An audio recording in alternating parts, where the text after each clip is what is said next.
दिल्ली में मुलाकात हुई है बीजेपी के राष्ट्रीय अध्यक्ष जेपी नड्डा से। तीनों विधायकों की, स्वर्णा सिंह भी थी, मिश्री लाल यादव भी थे और बिहार बीजेपी के प्रदेश अध्यक्ष डॉक्टर संजय जायसवाल भी थे। क्या बात हुई अभी तो अपने आप को जब भी बैठते थे, कभी हम लोग एक आध बार मुलाकात करने की भी कोशिश किए, जब बैठे तो लाइन ही शुरू होता था, मैं सुप्रीमो हूँ। यार, जो आदमी अपने आप को ही कहने लगा मैं सुप्रीमो हूँ, तो और खास करके उनके बातों का जवाब देना मैं उचित नहीं समझता। कहीं से पॉलिटिशियन है ही नहीं, न वो पॉलिटिशियन है न बिजनेसमैन है। वो कहावत नहीं है, किसी को अनएक्सपेक्टेड कोई चीज़ अगर मिल जाए वो आदमी उसको संभाल नहीं पाता है। नमस्कार, आप देख रहे हैं सिटी पोस्ट और मैं हूं अभिषेक मिश्रा। बिहार में जो खेल होना था वो खेल हो चुका है और यूपी विधानसभा चुनाव के दौरान या उससे पहले ये कहा जा रहा था कि बिहार में बड़ा खेल होगा। तो जिस खेल की चर्चा होती थी वो खेल अभी तक नहीं हुआ। मैं किस खेल की बात कर रहा हूँ आप जानते हैं, लेकिन इस खेल ने, जो खेल हुआ उस खेल ने बिहार में राजनीतिक रूप से मुकेश सहनी को निपटा दिया। उनका चैप्टर क्लोज हो गया है। लेकिन उसके बाद भी बिहार में बहुत कुछ होना है, कैबिनेट का विस्तार होना है, बहुत सारी चीज़ें होनी है। अब इन चीज़ों को लेकर बातचीत करेंगे। हमारे साथ बीजेपी के विधायक, आदत बदलनी पड़ी है, राजू सिंह जी हमारे साथ हैं। बिहार के कद्दावर शख्सियत हैं, राजनीतिक शख्सियत हैं, लेकिन वीआईपी पार्टी के विधायक। जब इनसे बातचीत होती थी तो हम कहते थे, लेकिन वीआईपी पार्टी से बीजेपी में चले आए हैं। अब बीजेपी के विधायक हैं, बीजेपी के कद्दावर नेता हैं। सर, दिल्ली में मुलाकात हुई है बीजेपी के राष्ट्रीय अध्यक्ष जेपी नड्डा से। तीनों विधायकों की, स्वर्णा सिंह भी थी, मिश्री लाल यादव भी थे और बिहार बीजेपी के प्रदेश अध्यक्ष डॉक्टर संजय जायसवाल भी थे। क्या बात हुई इस मुलाकात में? नहीं कि औपचारिक मुलाकात थी। देखिए, हम लोग पुराने घर में फिर वापस आए तो अपना जो शीर्षस्थ नेतृत्व है, हमारे राष्ट्रीय अध्यक्ष हम लोग के गार्जियन हैं, उनसे जाकर के एक शिष्टाचार भेंट हुई हम लोगों की। और एक चीज़ स्पष्ट कर देना चाहते हैं आप लोगों के सामने कि हम लोग अनकंडीशनल अपने घर में वापस आए।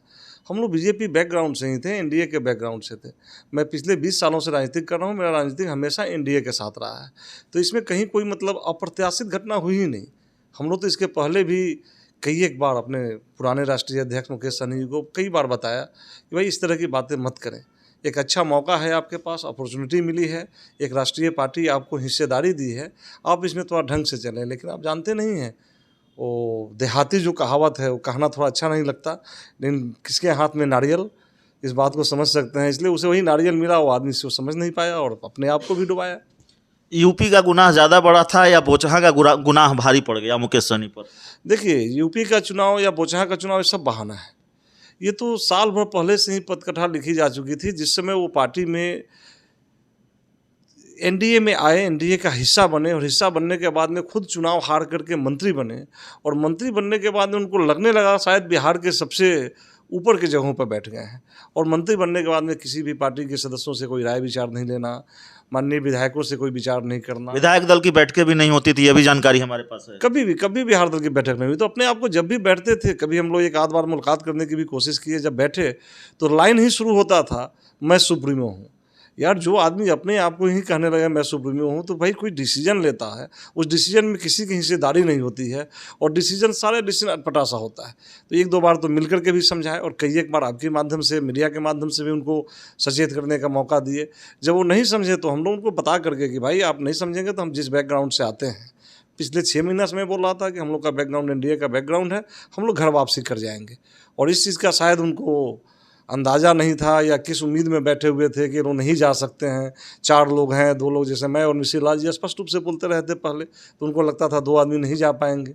लेकिन आज तो तीनों के तीनों चले गए। एक तो दुर्भाग्यवश एक हमारे विधायक स्वर्गवासी हो गए और 3 हम लोग थे, तीनों विचार करके हम लोग चले गए अपने। बिहार में कैबिनेट विस्तार की चर्चा है।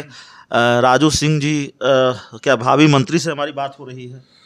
देखिए, ये तो नेतृत्व का फैसला है, जो फैसला लेंगे और कोई जवाबदेही मिलेगी तो उसको बखूबी निभाएंगे।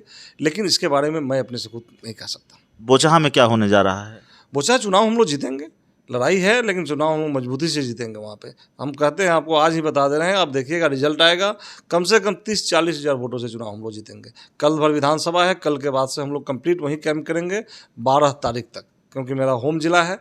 मैं 10 को चुनाव प्रचार खत्म होगा, नहीं लौटूंगा, मैं 12 तक नहीं रहूँगा।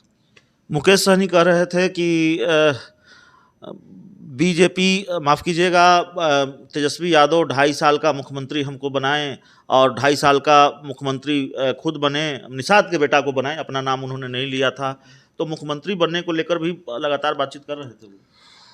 देखिए, मुझे तो समझ में नहीं आता और ख़ास करके उनकी बातों का जवाब देना मैं उचित नहीं समझता। कहीं से पॉलिटिशियन है ही नहीं, न वो पॉलिटिशियन है, न बिजनेसमैन है।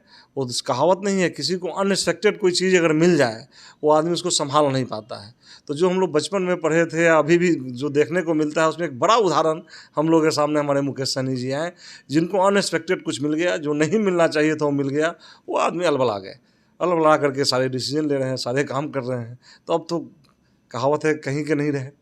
तो मुकेश सहनी कहीं के नहीं रहे, न घर के, न घाट के, न खुदा मिला, न विशाल सनम, न इधर के रहे, न उधर के हम। राजू सिंह जी से हमारी बातचीत हो रही थी और आगे भी बातचीत होती रहेगी। मंत्री बनने की प्रबल संभावना है, और संभावना नहीं है, तकरीबन तय है, जो हमारे सूत्र बताते हैं, राजनीति के जानकार बताते हैं और हमारे वरिष्ठ बताते हैं। जब जिम्मेवारी मिलेगी तो फिर आगे भी बातचीत होगी। फिलहाल इस इंटरव्यू में इतना ही। बहुत बहुत धन्यवाद।